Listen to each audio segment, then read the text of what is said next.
1 Corinthiயர் 11:27. இப்படி இருக்க எவன் அபாத்திரமாய் கர்த்தருடைய அப்பத்தை புசித்து அவருடைய பாத்திரத்தில் பானம் பண்ணுகிறானோ அவன் கர்த்தருடைய சரீரத்தையும் இரத்தத்தையும் குறித்து குற்றமுள்ளவனாய் இருப்பான். அபாத்திரமாய் கர்த்தருடைய பந்தியில் பங்கு பெறுகிறவன் குற்றமுள்ளவனாய் இருப்பான். இப்போ யாருக்குமே தகுதி கிடையாது.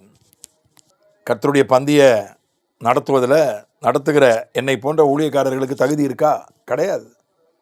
ஆனால் தகுதி படுத்துக்கிட்டு அங்கே போகணும். தகுதி இல்லாதவனை தான் ஆண்டவர் ரட்சிக்கிறார்.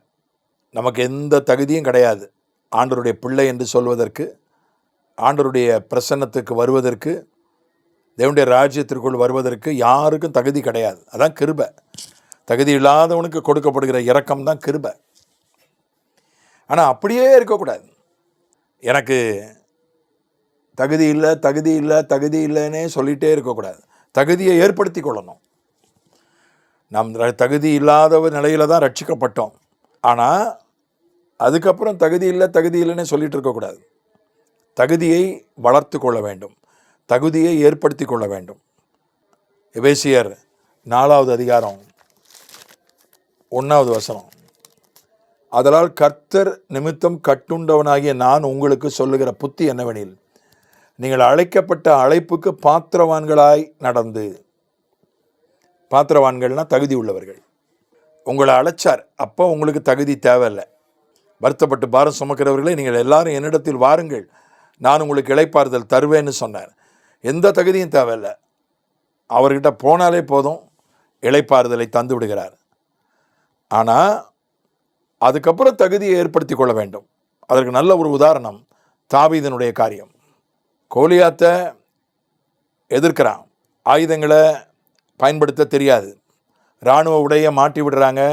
அதை போட்டுக்கிட்டு அவனால் நடக்க முடியல, அசைய முடியல. அதை கழட்டி எடுத்து விடுகிறான். எந்த ஆயுதத்தையும் பயன்படுத்த பயிற்சி இல்லை. இராணுவ உடையை போடுறதுக்கும் பயிற்சி இல்லை. இராணுவ ரீதியாக அவனுக்கு தகுதி இல்லை. அவன் கையில் இருந்ததான் கூழாங்கல் தான், கவன் தான். அதை வைத்து கொண்டு அவன் கோலியாத்தை வீழ்த்துகிறான். தகுதி இல்லாதவனை கர்த்தர் பயன்படுத்துகிறார். இது முதல் படி. அவன் அப்படியே காலமெல்லாம் அதுக்கப்புறம் போர் சேவகனானான், தளபதி ஆனான், ராஜாவானான். காலமெல்லாம் கையில் கவனையும் கூழாங்கல்லையும் வைத்து கொண்டு இராணுவ உடை போடாமல் இருக்கவில்லை. அதன் பிறகு அவன் கற்றுக்கொண்டான். அந்த கோலியாத்தினுடைய பட்டயத்தையே பயன்படுத்துகிற அளவுக்கு, அவ்வளோ பெரிய பட்டயத்தை பயன்படுத்துகிற அளவுக்கு அவன் கற்றுக்கொண்டான். அதன் பிறகு அவன் ஆயுதங்களை பயன்படுத்த கற்றுக்கொண்டான். இராணுவ உடை அணிந்து செயல்பட கற்றுக்கொண்டான். தன்னை தகுதிப்படுத்தி கொண்டான். வேத வசனங்கள் நம்மை தகுதியுள்ளவர்களாக மாற்றுகிறது என்று தீமோத்தேயுவில் படிக்கிறோம். நம்மை நாமே தகுதிப்படுத்தி கொள்ளணும். கர்த்தருடைய பந்தியில் பங்கு பெற யாருக்கும் தகுதி கிடையாது. ஆனால் நம்ம ஜெபம் பண்ணி பாவங்களை அறிக்கை செய்து விட்டு ஆண்டவரோடு சீர் பொருந்தி நல்மணம் பொருந்தி ஒப்புரவாகி கர்த்தருடைய பந்தியில் போய் பங்கு பெறணும். தகுதி இல்லாமல் காணப்பட்டால் அது குற்றமாக மாறிவிடுகிறது. அதனால் அந்த குற்றவாளிகளாக நம்ம காணப்படக்கூடாது. தகுதியை நாம் ஏற்படுத்தி கொள்ளவில்லை என்றால் நாம் குற்றவாளிகளாக காணப்படுவோம். ஆகவே நாம் நம்மை தகுதிப்படுத்திக் கொள்வோம்.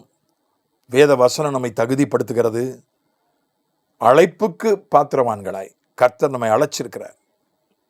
என்னிடத்தில் வந்து கற்றுக்கொள்ளுங்கள், அப்பொழுது உங்களுக்கு இளைப்பாறுதல் கிடைக்கும். என்னுடைய நுகத்தை ஏற்றுக்கொள்ளுங்கள். என்னுடைய நுகம் லகுவாயும் என்னுடைய சுமை மெதுவாயும் இருக்கிறது என்று இயேசு சொன்னார்.